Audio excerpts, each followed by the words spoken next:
İlk bakışta duasını, selam verip tavafını, 100 bin ecir sevabını, özlüyorum Beytullah'ı. Namazdaki kıyamını okur iken imamını, o Rahman'ın kelamını, özlüyorum Beytullah'ı. Mültezemde ağlamayı, hatimde namaz kılmayı, örtüsüne sarılmayı, özlüyorum Beytullah'ı. Altın olup karşısını, evrad ezkar duasını, bir de tesbih namazını, özlüyorum Beytullah'ı. Rabbimizin ikramını,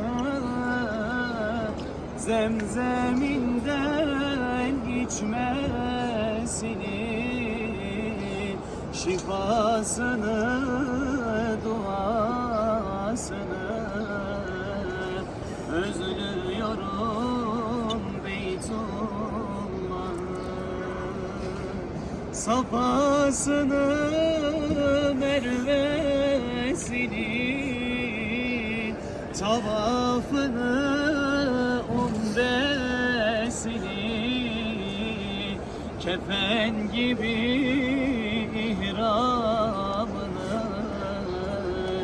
özlüyorum Beytullah'ı. Medine'nin havasını,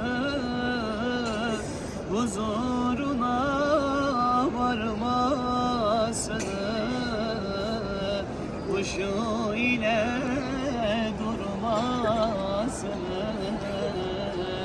özlüyorum Resulullah'ı.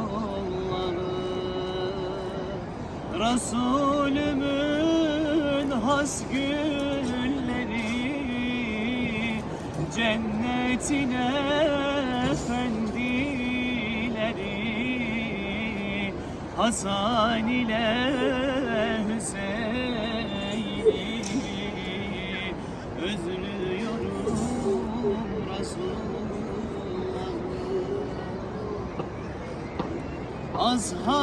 Ashabının göz bebeği, Osmanlıları, Ömerleri,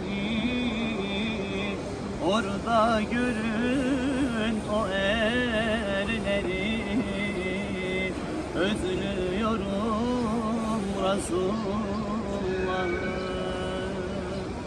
Ravzasına girmesini, kokusunu almasını, gözyaşlarım akmasını, özlüyorum Resulullah'ı. Gözyaşlarım akmasını, özlüyorum Resulullah'ı. Ala Resulina Muhammed sallallahu aleyhi ve sellem.